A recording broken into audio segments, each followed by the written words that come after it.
Good morning, third graders. Today is day 3 of our review of Unit 3. So you will need pages 93, 94, and 95 of your Reading Writing Companion book, and of course a pencil. So go ahead and pause the video, gather your materials, and we'll get started. Great. Today we are going to be reading a folk tale.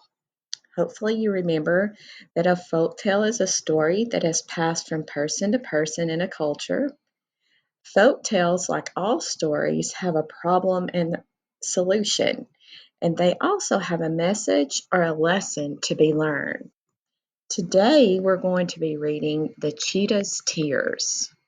Before I read this aloud to you, we're going to go to page 95. We're going to read the questions so we know what we're looking for while we're reading.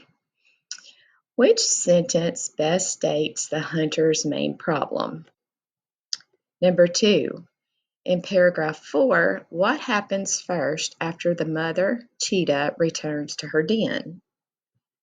In paragraph 4, what type of figurative language does the author use to help readers visualize the cheetah's tears?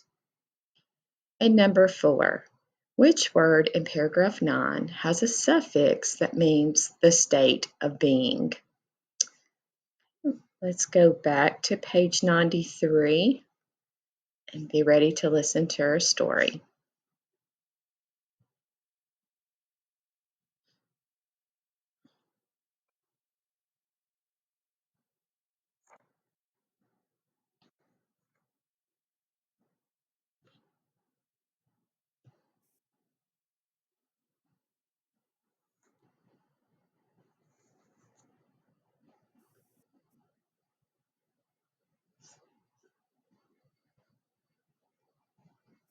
Read the selection and choose the best answer to each question.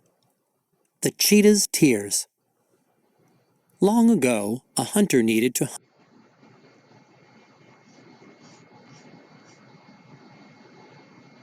hunt to feed his hungry family. Soon, he spied an antelope that had strayed from its herd.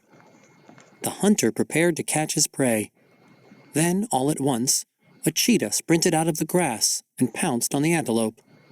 She then dragged it away to her den, where 3 hungry cubs waited for her return. The sight of the cubs gave the hunter an idea.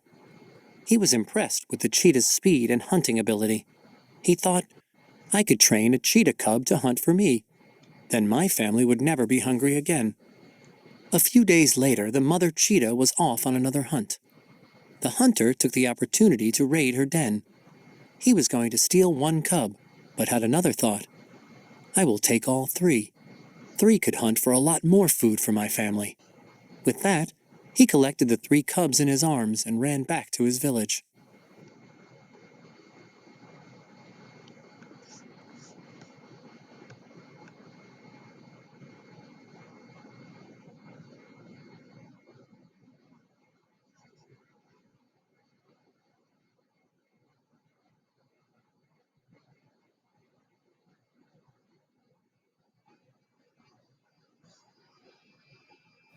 When the mother cheetah returned to her den, her jaw dropped. Her fresh catch fell to the ground. After a quick look around, she knew her cubs were gone. Her heart was filled with sadness, and she cried and cried. Rivers of tears streamed from her eyes for so long, they left dark stains down her cheeks. An old man heard the cheetah crying. What is wrong? He asked her. My cubs are missing, she sobbed. The man quickly realized that he had seen the cubs in his village earlier that day. He promised he would bring her babies back. The old man found the hunter who had stolen the cubs. He wanted to train them to hunt for him. The old man scolded him. How dare you dishonor our tribe's tradition of using your own ability and skills to hunt? He took the cubs from the hunter and quickly returned them to their mother. The mother cheetah's heart filled with happiness. However, the hours of crying left her face permanently stained. And that is why cheetahs have dark stripes on their faces. Okay, now what I would like for you to do is to pause the video, go back and you reread the passage. But before you reread, I would like for you to read the questions to help guide you in your reading. And then we will come back and check your answers. Okay, we're ready to check your answers now. So let's look at number 1. Which sentence best states the hunter's main problem? So remember, in folk tales, as in a story, most have a problem and a solution. So we remember a problem is something that needs to change or be solved, and the solution is how the characters fix the problem. So if you selected A, he needed to hunt for his hungry family, you are correct. So let's select A. Number 2, in paragraph 4, what happens first after the mother cheetah returns to her den? So you should have went back and reread paragraph 4 to see what happened first. And remember, we've studied sequence, and sequence is the order in which important events take place. So you can look for words and phrases that show time order, such as first, next, then, later, that day, after that, and finally. And these signal words show the sequence of events.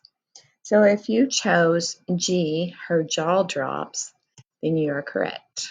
So let's circle G.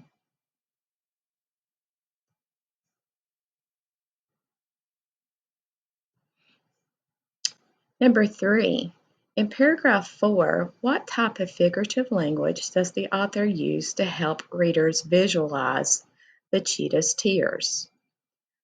Authors use figurative language to help readers visualize or picture a story's characters, events, and settings. Then you had several different types of figurative language. You have a simile. If you remember, a simile compares two different things using like or as. A metaphor compares two different things not using like or as. An automatopoeia is when a word describes a sound and actually mimics the sound. For example, buzz, hiss. And then personification, giving an object or an animal human characteristics. Example, the wind howled in the night. So looking back in paragraph 4, what type of figurative language does the author use to help readers visualize the cheetah's tears? If you selected metaphor, B, you are correct. Circle B.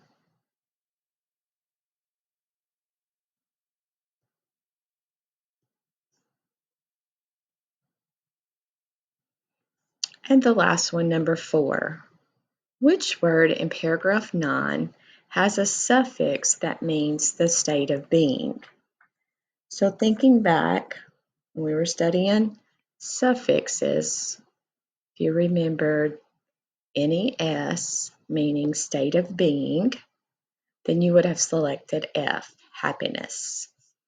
So let's select circle F.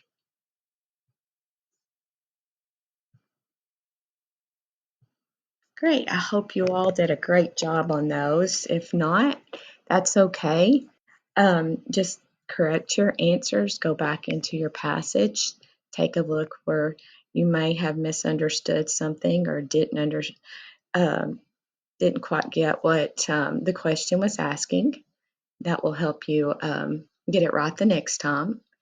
Now remember, tomorrow we will not be having a reading class or video. You will be taking your Unit 3 assessment. So you will need to find a very quiet place where you can concentrate, hopefully not be interrupted.